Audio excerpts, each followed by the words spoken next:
আসসালামু আলাইকুম। সবার আগে বাছাই করা 10টি আন্তর্জাতিক খবর জানিয়ে দেব। প্রথমেই থাকছে শিরোনাম। তবে তার আগে অনুরোধ থাকবে ভিডিওটিতে একটি লাইক দিবেন।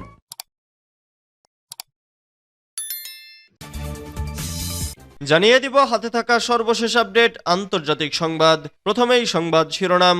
ইসরায়েলের যুদ্ধবিরতি, লেবাননের রাস্তায় বিজয়োল্লাস বাসিন্দাদের। এরপর জানিয়ে দিব হিজবুল্লাহর সঙ্গে যুদ্ধবিরতিতে সম্মত নেতানিয়াহু। এদিকে লেবাননের যুদ্ধবিরতিকে স্বাগত জানালো ইরান। এরপর জানিয়ে দিব রেকর্ড সংখ্যক ড্রোন হামলায় বিদ্যুৎহীন ইউক্রেনের অসংখ্য এলাকা। আরও জানিয়ে দিব যুদ্ধবিরতির পরও লেবাননের বাসিন্দাদের বাড়ি ফিরতে বারণ ইসরায়েলের। সর্বশেষ জানিয়ে দিব হঠাৎ মিয়ানমারের বিদ্রোহীদের ইউটার্ন জান্তার সঙ্গে বসছে। এতক্ষণ শুনছিলেন সংবাদ শিরোনাম, এবারে বিস্তারিত। তবে অনুরোধ থাকবে ভিডিওটিতে একটি লাইক করবেন এবং কমেন্ট করে জানিয়ে দিবেন কোন জেলা থেকে আপনি আমাদের এই ভিডিওটি দেখছেন। ইসরায়েলের যুদ্ধবিরতি, লেবাননের রাস্তায় বিজয়োল্লাস বাসিন্দাদের। প্রায় 14 মাস পর ইসরায়েল হিজবুল্লাহর মধ্যে বহুল প্রতীক্ষিত যুদ্ধবিরতি শুরু হয়েছে। চুক্তি অনুযায়ী আপাতত 60 দিনের জন্য লড়াই বন্ধ হবে। এখনো ইসরায়েলি সেনারা লেবানন ছেড়ে আসার খবর পাওয়া যায়নি। তবে এরই মধ্যে লেবাননে যুদ্ধবিরতিকে বিজয় হিসেবে উল্লাস শুরু করেছেন সেখানকার বাসিন্দারা। বুধবার 27 নভেম্বর এক প্রতিবেদনে এ খবর দিয়েছে ব্রিটিশ সংবাদ মাধ্যম দ্য স্ট্যান্ডার্ড। ইসরায়েল ও হিজবুল্লাহর যুদ্ধবিরতি চুক্তি ঘোষণার পর লেবাননে বাস্তুচ্যুত বাসিন্দারা নিজেদের এলাকাগুলোতে ফিরে আসতে শুরু করেছে। যদিও ইসরায়েলি সামরিক বাহিনী সতর্ক করে বলেছে নির্দেশনা না দেওয়া পর্যন্ত এখনই যেন সরে না আসেন লেবানিজরা। বুধবার বৈরুতের স্থানীয় সময় বুধবার ভোর 4টায় অর্থাৎ বাংলাদেশ সময় সকাল 8টা থেকে যুদ্ধবিরতি শুরু হয়। যদিও ইসরায়েলের সামরিক বাহিনী এবং হিজবুল্লাহ বাহিনীর মধ্যে যুদ্ধের স্থায়ী সমাপ্তি ঘটবে কিনা তা নিয়ে উদ্বেগ রয়েছে। বলা যায় ইসরায়েলি সামরিক সতর্কতাকে উপেক্ষা করে মোটরসাইকেল এবং গাড়িতে উপকূলীয় শহর টায়ারে ফিরে আসতে শুরু করেছে বেসামরিক মানুষেরা। এ সময় অনেককে বিপুল আনন্দে বিজয় চিহ্ন দেখিয়ে উল্লাস করতে দেখা গেছে। এদিকে লেবাননের সেনাবাহিনী বুধবার জানিয়েছে তারা দেশের দক্ষিণে মোতায়েন করার প্রস্তুতি নিচ্ছে। এছাড়া ইসরায়েলি সেনা প্রত্যাহার না হওয়া পর্যন্ত সীমান্ত ঘেঁষা গ্রামের বাসিন্দাদের বাড়িতে ফিরতে বিলম্ব করতে বলেছে। হিজবুল্লাহর সঙ্গে যুদ্ধবিরতিতে সম্মত নেতানিয়াহু।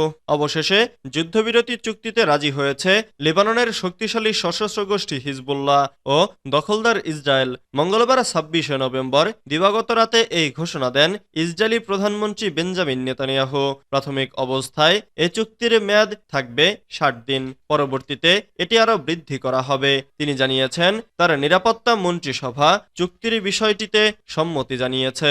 তবে নেতানিয়াহু হুঁশিয়ারি দিয়েছেন হিজবুল্লাহ যদি চুক্তি শর্ত ভঙ্গ করে তাহলে তারা তাৎক্ষণিকভাবে তাদের বিরুদ্ধে ব্যবস্থা নেবেন। চুক্তি অনুযায়ী ইসরায়েল লেবানন থেকে তাদের সব সেনা প্রত্যাহার করে নিয়ে যাবে। অপরদিকে হিজবুল্লাহ সীমান্ত এলাকা থেকে সরে গিয়ে লিটানি নদীর অপর প্রান্তে চলে যাবে। এছাড়া হিজবুল্লাহ সীমান্তে কোনো অবকাঠামো নির্মাণ ও নিজেদের পুনরায় অস্ত্রশস্ত্রে সজ্জিত হতে পারবে না। গত বছরের 7 অক্টোবর হামাস ও ইসরায়েলের মধ্যে যুদ্ধ শুরু হয়। হামাসকে সহায়তায় এর পরের দিন 8 অক্টোবর থেকে দখলদার ইসরায়েলের অবৈধ বসতি লক্ষ্য করে রকেট ছোড়া শুরু করে হিজবুল্লাহ। এর জবাবে ইসরায়েল ও লেবাননে হামলা শুরু করে। লেবাননের যুদ্ধবিরতিকে স্বাগত জানালো ইরান। লেবাননে ইসরায়েল ও হিজবুল্লাহর মধ্যে যুদ্ধবিরতিকে স্বাগত জানিয়েছে ইরান। দুই পক্ষের মধ্যে যুদ্ধবিরতি কার্যকর হওয়ার কয়েক ঘন্টা পর বুধবার 27 নভেম্বর এই প্রতিক্রিয়া জানায় তেহরান। খবর আল জাজিরার। ইরানি পররাষ্ট্র মন্ত্রণালয়ের মুখপাত্র ইসমাইল বাঘাই এক বিবৃতিতে লেবাননের সরকার, জনগণ ও প্রতিরোধ আন্দোলনের প্রতি ইরানের দৃঢ় সমর্থনের কথাও পুনর্ব্যক্ত করেছেন। প্রতিরোধ আন্দোলন বলতে ইরান সমর্থিত সশস্ত্র গোষ্ঠী হিজবুল্লাহকে বোঝানো হয়েছে। হিজবুল্লাহকে সামরিক ও আর্থিক সহায়তা দিয়ে থাকে ইরান। এর আগে বুধবার 27 নভেম্বর স্থানীয় সময় ভোর 4টা থেকে লেবাননে যুদ্ধবিরতি কার্যকর হয়। এবছরের বেশি সময় পাল্টাপাল্টি হামলা শেষে যুদ্ধবিরতিতে যায় ইসরায়েল ও হিজবুল্লাহ। প্রাথমিক অবস্থায় এ চুক্তির মেয়াদ থাকবে 60 দিন। পরবর্তীতে এটি আরও বাড়ানো হবে। মঙ্গলবার ইসরায়েল ও হিজবুল্লাহর মধ্যে একটি যুদ্ধবিরতি চুক্তি হওয়ার কথা জানান মার্কিন প্রেসিডেন্ট জো বাইডেন। তার মতে যুক্তরাষ্ট্র ও ফ্রান্সের মধ্যস্থতায় এই চুক্তি সম্ভব হয়েছে। হোয়াইট হাউসে বক্তব্য দেওয়ার সময় বাইডেন বলেন, ইসরায়েলের নিরাপত্তা মন্ত্রিসভা 10 থেকে 1 ভোটে এই চুক্তি অনুমোদন করেছে। তিনি ইসরায়েলের প্রধানমন্ত্রী বেনিয়ামিন নেতানিয়াহু এবং লেবাননের তত্ত্বাবধায়ক প্রধানমন্ত্রী নাজিব মিকাতির সঙ্গে কথা বলেছেন। সংঘর্ষ স্থানীয় সময় ভোর 4টায় শেষ হবে বলে জানান তিনি। রেকর্ড সংখ্যক ড্রোন হামলায় বিদ্যুৎহীন ইউক্রেনের অসংখ্য এলাকা। রাশিয়া এবার এক হামলাতেই ব্যবহার করেছে রেকর্ড সংখ্যক ড্রোন। ইউক্রেনের বিমান বাহিনীর বিবৃতিতে জানানো হয়েছে, মঙ্গলবার সন্ধ্যা থেকে বুধবার ভোর পর্যন্ত রুশ বাহিনী মোট 188টি বিস্ফোরক ভর্তি ড্রোন নিক্ষেপ করেছে। এই ড্রোন হামলায় রাজধানী কিয়েভ ও সংলগ্ন শহর তেরনোপিল ব্যাপক ক্ষতির শিকার হয়েছে। ইউক্রেনের বিমান বাহিনী জানিয়েছে, নিক্ষিপ্ত ড্রোনগুলোর মধ্যে 76টি আঘাত হানার আগেই ধ্বংস করা সম্ভব হয়েছে। 96টি ড্রোনকে দিকভ্রান্ত করা গেল, 16টি ড্রোন নির্ধারিত লক্ষ্যবস্তুতে আঘাত করেছে। এতে কিয়েভ ও তেরনোপিলের গুরুত্বপূর্ণ অবকাঠামো, আবাসিক ভবন এবং বিদ্যুৎ সরবরাহ ব্যবস্থায় মারাত্মক ক্ষতি হয়েছে। অনেক এলাকায় বিদ্যুৎ সংযোগ বিচ্ছিন্ন হয়ে পড়েছে। রাশিয়া এই হামলায় সুইসাইড ও ডিকয় ধরনের সস্তা ড্রোন ব্যবহার করেছে, যা বিস্ফোরণ ঘটাতে নিজেই ধ্বংস হয়ে যায়। যুদ্ধের 3 বছরের মধ্যে এত বড় ড্রোন হামলার নজির আগে দেখা যায়নি বলে জানিয়েছে ইউক্রেনের বিমান বাহিনী। যুদ্ধবিরতির পরও লেবাননের বাসিন্দাদের বাড়ি ফিরতে বারণ ইসরায়েলের। লেবাননে বহুল প্রতীক্ষিত যুদ্ধবিরতি শুরুর পরও বাস্তুচ্যুত বাসিন্দাদের ঘরে ফিরতে বারণ করেছে ইসরায়েল। ইসরায়েলি সামরিক বাহিনীর আরবি ভাষার মুখপাত্র অবিচাই আদ্রেই বলেন, যুদ্ধবিরতি কার্যকর হওয়া সত্ত্বেও লেবাননের বেসামরিক নাগরিকদের বাড়ি ফিরে যাওয়ার বিরুদ্ধে সতর্ক করে দিয়েছেন। বুধবার 27 নভেম্বর এক প্রতিবেদনে এ খবর দিয়েছে আল জাজিরা।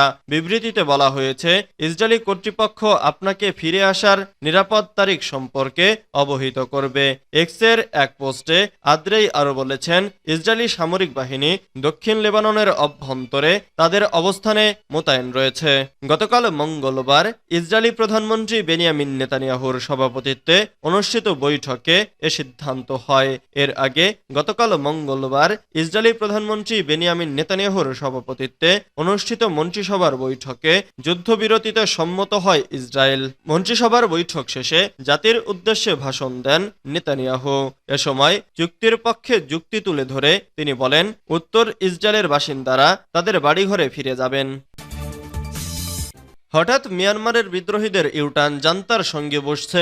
মিয়ানমারের জান্তার সঙ্গে আলোচনায় বসতে প্রস্তুত বলে জানিয়েছে দেশটির একটি বিদ্রোহী গোষ্ঠী। চীনের সীমান্তবর্তী এলাকার এ বিদ্রোহীরা বছরের বেশি সময় ধরে যুদ্ধ চালিয়ে আসছে। মঙ্গলবার 26 নভেম্বর বার্তা সংস্থা রয়টার্সের এক প্রতিবেদনে এ তথ্য জানানো হয়েছে। প্রতিবেদনে বলা হয়েছে, জান্তার লড়াইরত শক্তিশালী বিদ্রোহী জোটের অংশ তান ন্যাশনাল লিবারেশন আর্মি আলোচনায় বসার আগ্রহ দেখিয়েছে। তারা চীনের সীমান্তবর্তী এলাকায় জান্তার বিরুদ্ধে যুদ্ধ চালিয়ে আসছে। সোমবার গোষ্ঠীটি এ আলোচনায় বসার কথা জানিয়েছে। প্রতিবেশী দেশ চীনের পক্ষ থেকে অব্যাহতভাবে বিদ্রোহীদের চাপের মধ্যে এ ঘোষণা দিয়েছে গোষ্ঠীটি। তারা দীর্ঘদিন ধরে আলোচনার জন্য মধ্যস্থতাকারী হিসেবে কাজ করে আসছে। 2021 সালে অং সান সুচির সরকারকে ক্ষমতাচ্যুত করে অভ্যুত্থানের মাধ্যমে ক্ষমতা দখল করে জান্তা। এরপর থেকে দেশটিতে অস্থিতিশীলতা শুরু হয়েছে। প্রথমে প্রতিরোধ আন্দোলন শুরু হলেও পরবর্তীতে তা একাধিক ফ্রন্টে সশস্ত্র বিদ্রোহীদের মাধ্যমে ছড়িয়ে পড়ে।